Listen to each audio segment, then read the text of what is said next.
Okay, this is part two about uh, you being a walking salesperson for Christianity.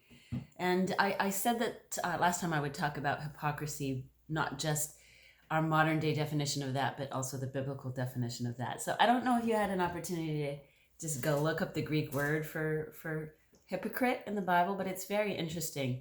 So the Greek word for hypocrite actually means stage actor, and it was used to describe the actors that would like in the big amphitheaters that we all think of when we think of ancient Greece, that would play act in front of people. And our modern day definition of hypocrisy is about duplicity, right? Being one person in front of others and then another person in private, our true selves. But the biblical definition of hypocrisy goes beyond that. And it actually ties into a need to have people view us a certain way and to get attention, draw attention to ourselves. Much like a stage actor who is wanting applause and recognition and validation. So when you think about living Christianity and having it be reflected in everything that you are and everything that you do, whether you're in public or whether you're in private, think of what drives and motivates people to be hypocritical. A lot of times that is derived from a need for validation. People who are searching for self-worth through the opinions and approval of other people. So when we struggle to live our values, sometimes we struggle because we want people to like us. And so they might be derisive, or derogatory towards a standard of living that we have set for ourselves, a value that we are trying to live by.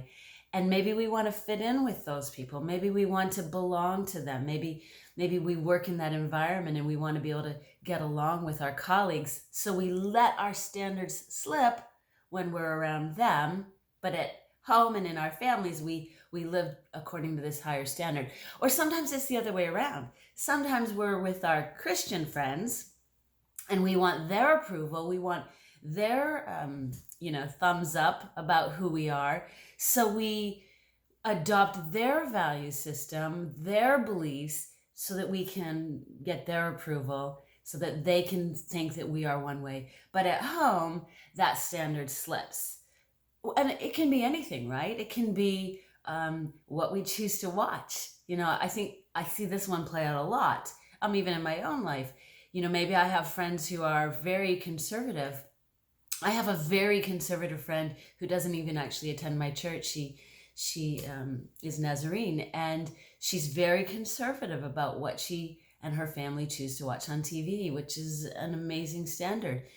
But and she lives that. She holds other people accountable to that standard, and she holds herself and her family accountable to that standard.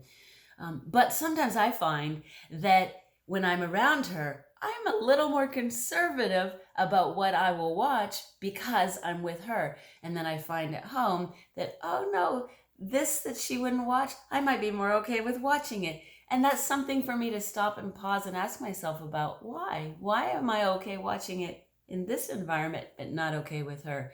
So I think it's really important that we stop and ask ourselves, do I do that?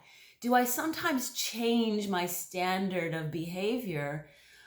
Even though my thoughts might not change, I might say, oh, this is wrong, but my behaviors say something different because I'm looking for validation and approval from other people instead of getting my validation and my approval and my self-worth from the fact that God loves me and cares about me and has an amazing future for me. So, interesting study into the word hypocrisy. When you think about living Christianity, when you think about being a walking salesperson for Christianity, does your standard change based on the environment that you're in?